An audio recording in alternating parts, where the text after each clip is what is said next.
नमस्कार दोस्तों, मैं हूं अभिषेक और आज मैं बात करने जा रहा हूं लेखिका मन्नू भंडारी द्वारा लिखी गई कहानी जिसका शीर्षक है शमशान। दरअसल शमशान लेखिका की एक व्यंग्य कहानी है जिसमें मनुष्य की स्वार्थी प्रवृत्ति का चित्रण किया गया है। इस कहानी में मुख्य रूप से दो पात्र हैं, जिनमें पहला है शमशान और दूसरा है पहाड़ी। तो चलिए दोस्तों, शुरू से इस कहानी को समझने की कोशिश करते हैं। शमशान को चिंता होती थी कि कोई भी उससे प्रेम नहीं करता है। वह पहाड़ी के सामने जाकर अपना दुख प्रकट करता था। एक दिन कुछ लोग एक युवती के शव को कंधों पर उठाकर ले जा रहे थे। उस दौरान एक युवक अपनी पत्नी की मृत्यु होने पर अपनी छाती पीटकर रो रहा था। युवती की लाश का दाह संस्कार होने के बाद वहां मौजूद सभी लोग अपने अपने घर लौटने लगे। तभी शमशान रोते हुए उस युवक को देखकर सोचने लगा कि उसे भी किसी को प्यार करना था। दरअसल शमशान उस युवक का अपनी पत्नी के प्रति प्रेम को देखकर प्रभावित हो गया था।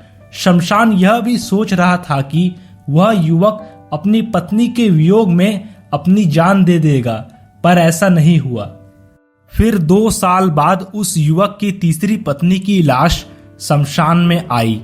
उस समय उस युवक की दुख की कोई सीमा नहीं थी। लाश के अंतिम संस्कार के बाद वह युवक रोते हुए घर चला गया।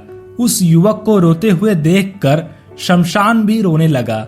फिर उस युवक के आचरण को देखकर शमशान को आश्चर्य हुआ कि उस युवक की 3 पत्नियों के मरने के बाद भी वह युवक नहीं मरा।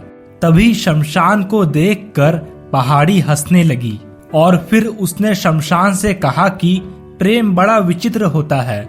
वह युवक अपनी पत्नी की मृत्यु होने पर दुखी हुआ।